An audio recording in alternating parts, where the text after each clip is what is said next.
We're making up nucleus colonies today. I want to show you guys how I do that. I arrived at this system or at a process and a way of doing it that works pretty well for me.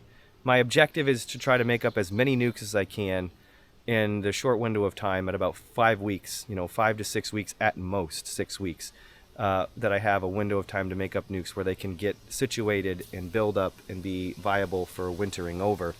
For me to do this, my numbers, again, for what I'm doing and on the scale that I'm doing it, my objective is to make up 400 nucleus colonies as a high water mark, to end up with 400 nucleus colonies. If I can get 350 nucleus colonies, I'm okay with that too. What I'm using to make up nukes is colonies that I have set aside, nucleus colonies. It's overwintered nukes, essentially, coming out of the winter, coming into spring, that were not strong enough to go into honey production, but they were healthy. They're just weak. We equalize them a little bit, but it's almost like succession planting if you're looking at this from a horticultural or kind of crops, in a sense of like growing crops. You have a succession planting of corn or different types of row crops. I do it kind of like, I look at it with bees in a sense. I want a population of bees that's behind my productive population that's making honey, the colonies that are producing honey. I want a population that's a little bit behind that with strength and population overall, so that I can manage the honey production colonies early in the season and then come back around and circle the wagons around the colonies that are going to make nukes. And that's what we have here. I've set aside around 70 to 80 nucleus colonies. This year there's 70 that were not strong enough to produce honey, but they're healthy. They just needed a little more time. So we set them up with just a little more time. And we come into yards like this, where we pulled all the nukes, out of here that were productive for honey. And what we have is around 10 to 12 colonies that are stacked up now in 3 deep supers. And they're getting ready to make us a crop of nukes. So essentially what we're doing is we're going to go through each stack and just deconstruct them. I'm not going to harvest brood. I used to do that, where you'd harvest a little bit of brood out of each colony. That works wonderful, but it takes so much time to make up a nucleus colony. You have to harvest the brood, and then if they're on the cusp of swarming, you got to manage that one colony for swarming and do the same thing next week and harvest the right amount of brood. And anyway, so I did that for a few years, and I reached a ceiling where I couldn't make more than like 200 or maybe 300. I felt like I was just working my butt off just to make 300 nukes.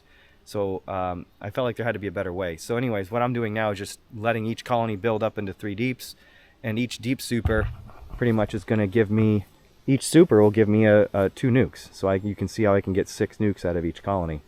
And there's a timing thing to all this. This is what you want to see. You want to see bees. I don't know if the camera's picking this up. This is not an overly strong colony, but they are up in this 3rd deep. I got foundation with some drawn comb up here, checkerboarded, and I can see they're drawing out foundation. And there's an equal distribution of bees across the combs. So this colony is perfect populations for making nukes. And we're just going to go through. We're going to separate out honey and brood.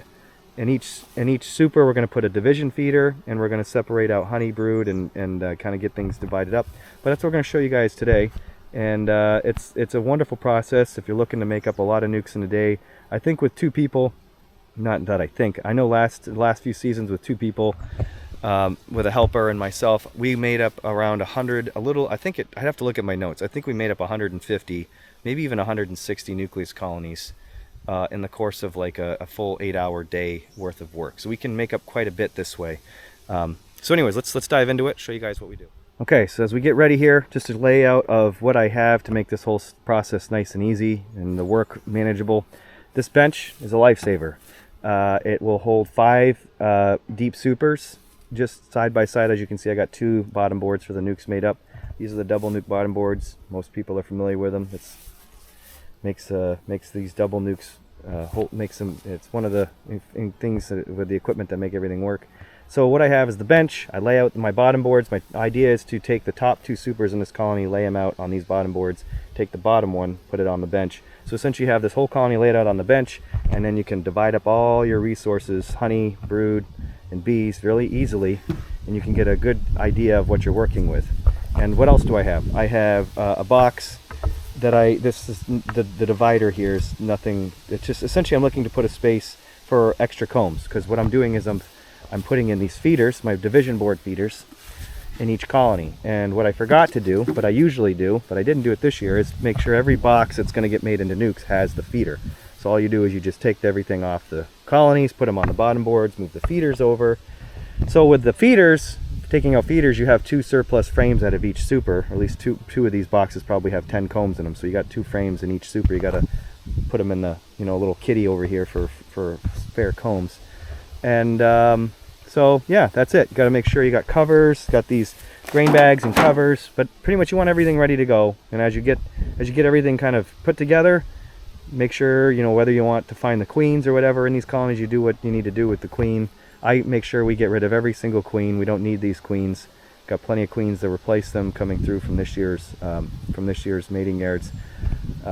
So we will just get everything made up, put them on the truck, and till we're all done, and we move them off into the next yard to relocate them. And then we'll do the same thing at 5. We have 5 locations like this. Some yards are a little more packed, have more populations of bees than this one, but essentially we kind of take the bees here, move them to the next yard, and then we go to the next yard, make up nukes, and we move those nukes back here. So we're kind of swapping bees a little bit until everything's filled back up and broken up into nucleus colonies.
So you get them all laid out in a row here on the bench. Bottom super, middle super, deep super. Nicely distributed with these. Obviously towards the bottom you have a lot more probably pollen and brood and a lot more honey, but the trick is to distribute all of it equally amongst the 3 supers. Like I said, normally I would already have these frames out of the way. I'd have the feeders in place. That's nice homemade foundation. It's starting to just work. They're just starting to draw it out. This super, I put this super on about a week ago, maybe a little over a week ago, but there's a nice frame, homemade foundation. These shims, they eventually will build the comb right over it, but some of them they have a little bit more of a defined shim, you know, that's there in the comb, and most of the times they, like this side, you can see it's just completely nice and smoothed over. But it's so fun seeing this homemade foundation drawn out.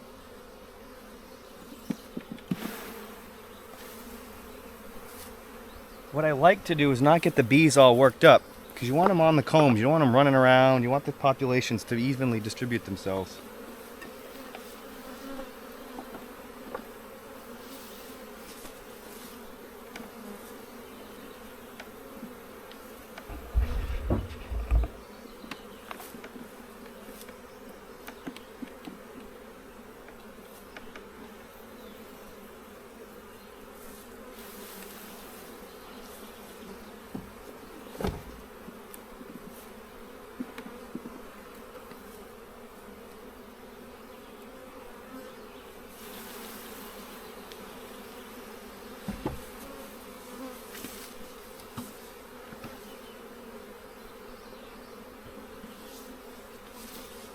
I usually start in the top box, work my way to the bottom, because the bottom's where most of the resources are, for the most part, middle and bottom.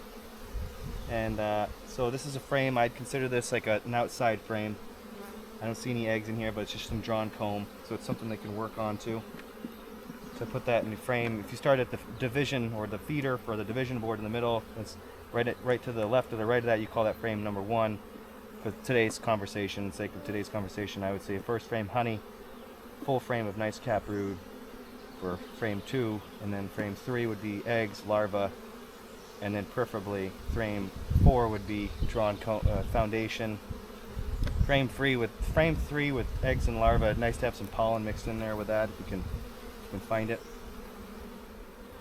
So here's what we have when we're all done with this one colony here. Took about a little over, I don't know, close to 10 minutes just to get everything divided up. And camera work and everything. But anyways, 1 box, 2 nukes. You got 6. Frame of honey, 2 frames of brood roughly, cap brood, eggs, larvae, foundation. There's some pollen on each one of these here. Most of the pollen you're going to find in the bottom box this time of year, so you have to kind of move some pollen around where it's not needed, but these guys are, same thing, pollen, brood, same thing. So anyways, that's that. It's pretty simple. You just keep going.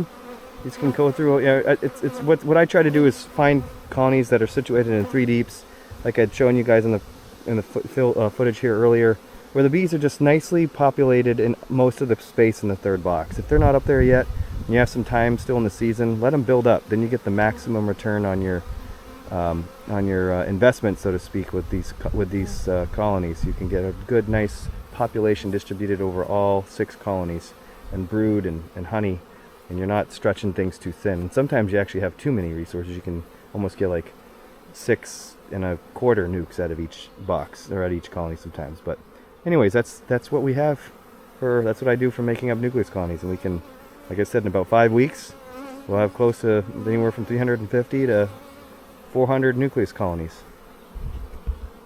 Until next time.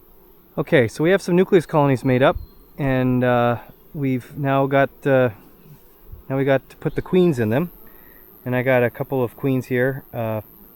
So one thing that I did in this group of nukes that I usually don't do is I made up these nukes, and I actually kept them in the same yard I make them up, which is kind of a big no-no. But I'm running out of space to put them all, and I don't have time right now to make up a new nuke yard. So my point is that these were all made up here and then just redistributed onto these pallets in the same yard. And most of the populations in these nucleus colonies are sufficient. It's been 24 hours since I made them up. I'm going to drop the queens in, and there's still a decent population. You can see there's some bees on the top bars.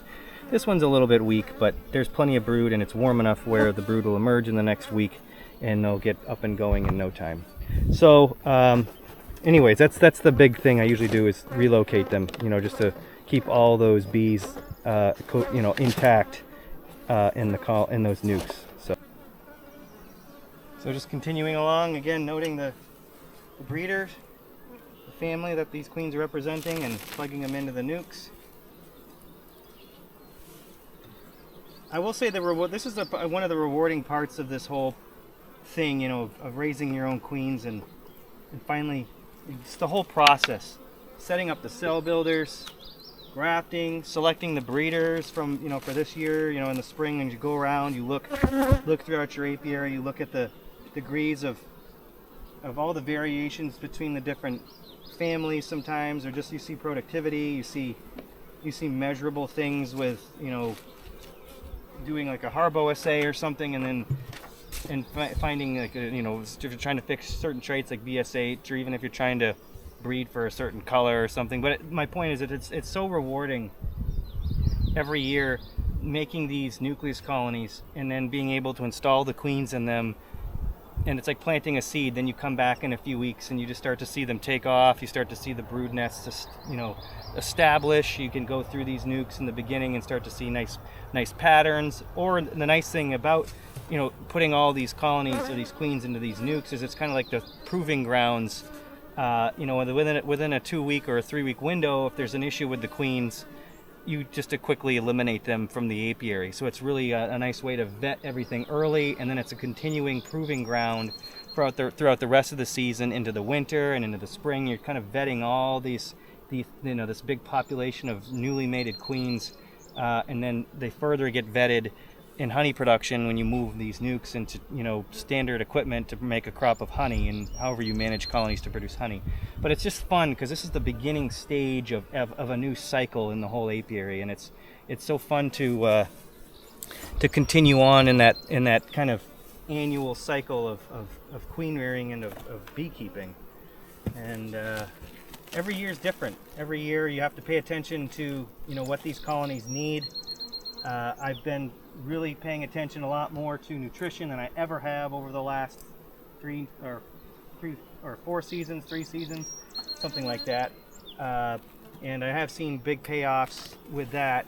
Some years, you know, where the environment just can't keep these nukes moving in a forward direction. I just have been intervening, feeding pollen, you know, good quality pollen patties, and you know, and stimulating them with some syrup. I will say the pollen patties that I have been kind of leaning on over the last few seasons have been a higher percentage of pollen, natural pollen in them. I've been buying Global with their 15% protein or 15% pollen.